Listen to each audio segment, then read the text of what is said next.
अस्सलाम वालेकुम। अच्छा, टॉपिक का नाम है राइबोसोम, जो कि बहुत आसान और सिंपल सा टॉपिक है।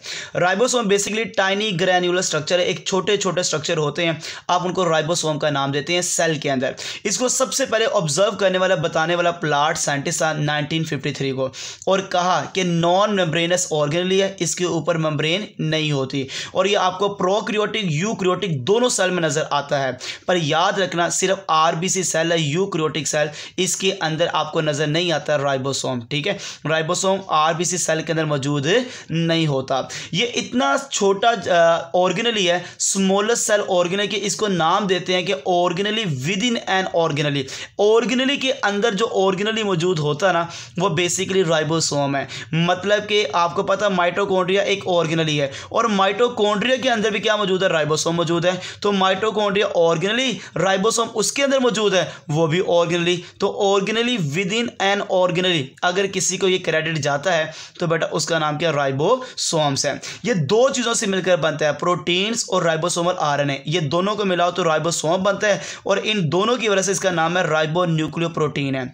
अब मैं बात करता हूं, राइबोसोमल आरएनए 60% है, प्रोटीन 40% है प्रोकैरियोटिक राइबोसोम के अंदर। अगर मैं वो कहता हूँ प्रोटीन 60% है, राइबोसोमल आरएनए 40% है यूकैरियोटिक राइबोसोम के अंदर, जो कि बड़ा इंपॉर्टेंट पॉइंट है, आपने याद रखना है। यूकैरियोटिक में प्रोटीन 60 होती है, और जबकि प्रोकैरियोटिक के अंदर प्रोटीन 40% होती है। ये आपको राइबोसोम नजर आते हैं साइटोप्लाज्म में फ्रीली, आर के साथ भी अटैच होते हैं। इवन ये आपको नजर आते हैं माइटोकॉन्ड्रिया के अंदर भी और क्लोरोप्लास्ट के अंदर भी। नंबर क्लास से 500,000 राइबोसोम होते हैं एक यूकैरियोटिक सेल के अंदर। नॉर्मल यूकैरियोटिक सेल के पास 500,000 की तादाद में राइबोसोम्स हैं। पर राइबोसोम के दो सब यूनिट होते हैं, यूकैरियोट सेल के अंदर भी और प्रोकैरियोट सेल के अंदर भी। लार्ज सब यूनिट 60S है, और प्रोकैरियोट का लार्ज सब यूनिट 50S है। स्मॉल सब यूनिट यूकैरियोट का 40S है, और स्मॉल सब यूनिट प्रोकैरियोट का 30S है। 60 और 40 का मिला तो 100 आता है, पर यहाँ पे मैंने लिख दिया 80S।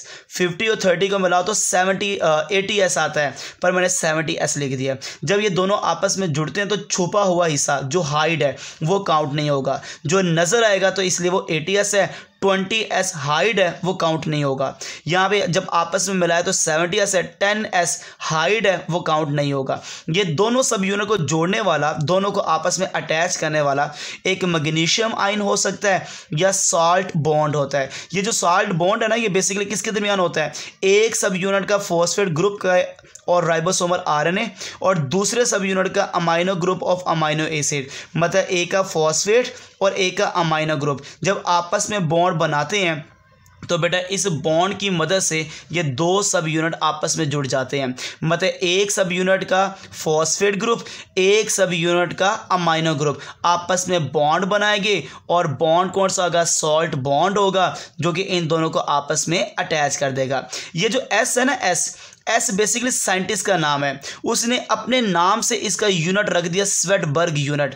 स्वेटबर्ग यूनिट क्या है कि आप जहां भी राइबोसोम को लेते हैं, आप इसको देखते हैं कि नीचे कितनी देर में बैठता है। वो टाइम पीरियड है 10 की पावर -13 सेकेंड है, और ये 10 की पावर -13 सेकेंड को अगर देखा जाए, आप इसको नाम देते हैं, that is equal to sedimentation coefficient, या आप इस टाइम पीरियड का यूनिट जो लेते हैं they are called Svedberg unit है। तो स्वेटबर्ग यूनिट हम यूज़ करते हैं, it is a unit of time equal to, ये एक यूनिट है टाइम का, जो कि किसके इक्वल है?